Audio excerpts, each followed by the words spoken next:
আব্বা এই লোন 10,000 টাকা। আমার লেট হয়ে যাইতেছে, ডিউটিতে যাওয়া লাগবো। দেরি হইলে আবার বাস পাবো না। সন্ধ্যায় আপনার লগে কথা কমুনি। আব্বা এই 10,000 টাকা দেন তো আমার কাছে। কি রে বাজার সবুজ, তুই 10,000 টাকা নিয়ে কই যাস? এই লাও, এই জায়গায় 10,000 আছে। কিস্তি তো অনেকগুলাই জমা গেছে, আজকে বসের কাছে যায় কিছু টাকা চাওয়া লাগবো।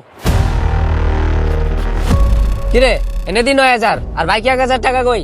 আরে ভাই রাখো না, বাকি 1,000 পরে দিমুনি। কিরে এই 10,000 টাকা তো আমি আব্বার কাছে দিয়ে গেছিলাম, এটা ছোট ভাইয়ের কাছে কেমনে আইলো? কাহিনী কি কিছুই বুঝলাম না। আব্বা আমি না যাওয়ার সময় তোমার 10,000 টাকা দিয়ে গেলাম, ওই টাকা কই? বাবারে তুই যাওয়ার পরই সবুজ আইসা ওই টাকা আমার কাছ থেকে কাইটা নিয়ে গেছে। কি ছোট ভাই আপনার হাতে টাকা কেড়ে নিয়ে গেছে গা? ও এই কাজটা কেমনে করলো? বাবারে গত 6 মাস ধরে ও আমার সাথে এরকম করতেছে। তুমি যখনই আমার টাকাটা দিয়ে যাও, কিছুক্ষণ পরে আইসা জোর করে ও আমার কাছ থেকে টাকাটা নিয়ে যায়। ওই গত 6 মাস ধরে আপনার লোক এরকম বেয়াদবি করতেছে, আপনি ওরে কিছুই কইতাছেন না। এমনকি আপনি আমার একবারও জানাইলেন না ওই টাকা দিয়ে কি করে। ওই যখন আমার কাছ থেকে টাকা জোর করে কাইরা নেয়, বাপ হিসাবে আমার তখন অনেক লজ্জা লাগে। এই জন্য কাউরে আমি শরমে কিছু কইতে পারি না। একবার ভাবছিলাম তোমার সবকিছু জানামু, কিন্তু যখন দেখলাম পুরা পরিবারের ভার তোমার উপরে, তুমি অনেক টেনশন করবা। এর লেগে আমি তোমার কোনো কিছু জানাই নাই। জানাইলে যদি তোমাদের দুই ভাইয়ের মধ্যে ঝগড়া বিবাদ হয়। আমি সবুজরে অনেকবার বলছি, তুমি যে তোমার বাপের কাছ থেকে টাকা পয়সা কাইরা নাও, তোমার কি লজ্জা লাগে না? তখন ও একটা কথাও কয় না, চুপচাপ দাঁড়ায় দাঁড়ায় শুধু আমার কথা শুনে, কথা শেষ হলে তারপরে চলে যায়।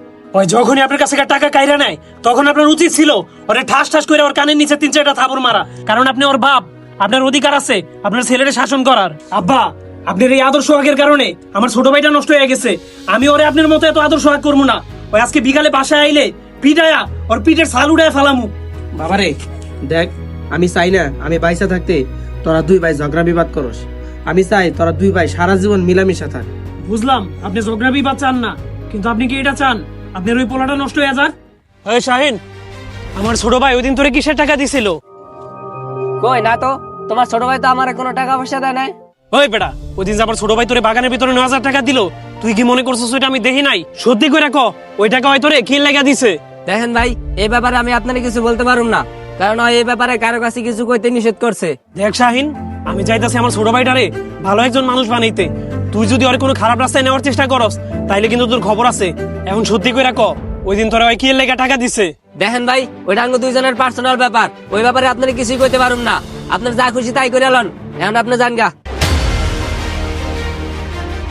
আব্বা তুমি কই? আরে ভাই তুমি আজকে অফিস থেকে এত তাড়াতাড়ি আইলা? আমি আমার মাথার ঘাম পায়ে ফেলায় টাকা ইনকাম করি, এই পুরা পরিবারটা আমি একাই চালাই। এমনকি তোর পড়ালেখার খরচাটাও আমি দেই।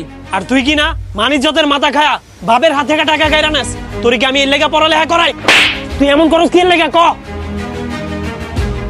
ওই খারা তুই কই যাস? ওই খারা, ওই তুই কই যাস? ভাই এই দেখো, তোমার জন্য নতুন একটা বাইক কিনে নিয়ে আইছি। তুমি আমার এবং পরিবারের পিছনে তোমার ইনকামের সব টাকা শেষ করে ফেলাও। তুমি এত কষ্ট করে প্রতিদিন পায়ে হাইটে অফিসে যাওয়া আসা করো, কিন্তু দেরি হইলে বস তোমার সবসময় বকাঝকা করে। তাই আমি তোমার জন্য এই বাইকটা কিনছি। তুমি যদি এখন আমার উপরে রাগ করে থাকো তাহলে তুমি আমার মারতে পারো। এই লও তোমার বাইকের চাবি।